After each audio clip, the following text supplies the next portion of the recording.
Missions Pulse. Know God's heart, join His mission. What you're alluding to already, I can hear, is the nuances of cross-cultural living, cross-cultural ministry, cross-cultural work.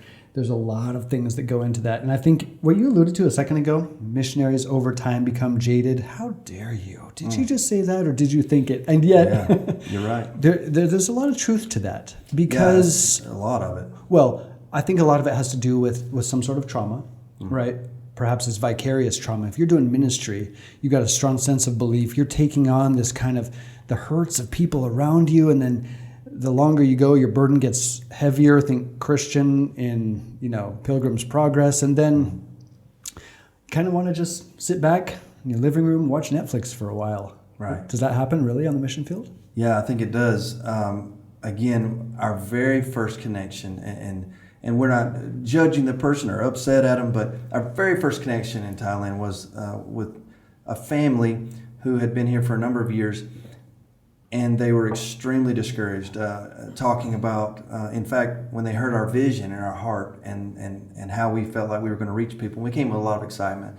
And they actually laughed out loud. She said, "You think you're going to see Thai people saved, in a short time?" She said, "We've been here 11 years. We've never seen a single person." Wow. She said, "I'm not talking about the Hill Tribes people. I'm talking about local Thais. We haven't seen anyone come to Christ." And she laughed out loud and said, "Good luck. Good luck." Almost like she felt sorry for us, that we were coming to waste our time.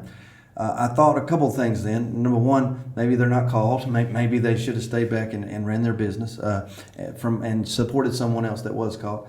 Maybe they have went about it the wrong way, or maybe they have lost the passion that they once had. There's a lot of things we could put in, but I also came back and said, I don't want to judge them. I haven't lived here for the amount of time they have. I haven't gone through some of the things they have, but I do know this, that Jesus said, "I'm going to be with you always." Yes. And He said that the Holy Spirit would convict the world concerning sin of not believing in Jesus. John 16, 8 through 11. That there's a conviction that the Holy Spirit puts on people that don't believe. It's His responsibility to make converts. It's not us. We're not trying to convert anyone. We're to preach the gospel, and the Holy Spirit does the convicting.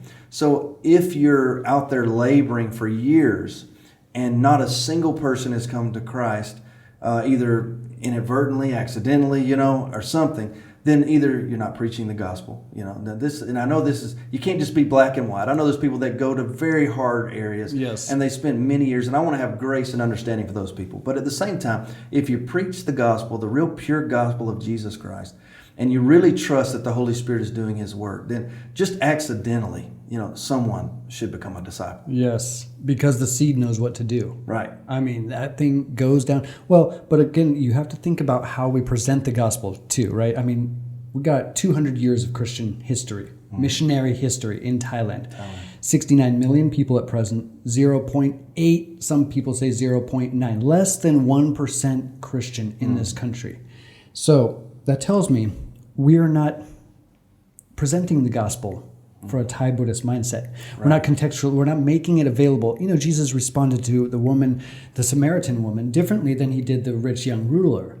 Right? So He was able to contextualize, not water down, not bring, syncretism, but say, this is what this person needs now, and here it is, and then see breakthrough. And I think we make an excuse when we say, no, the harvest is not ripe. Jesus said, have compassion. The harvest is ripe, but the laborers are few. Yeah. And some people walk in here, maybe you're going to be one of them, kick the tree and the fruit's falling down, because God has a special gifting and calling on you, whereas, many other people labor.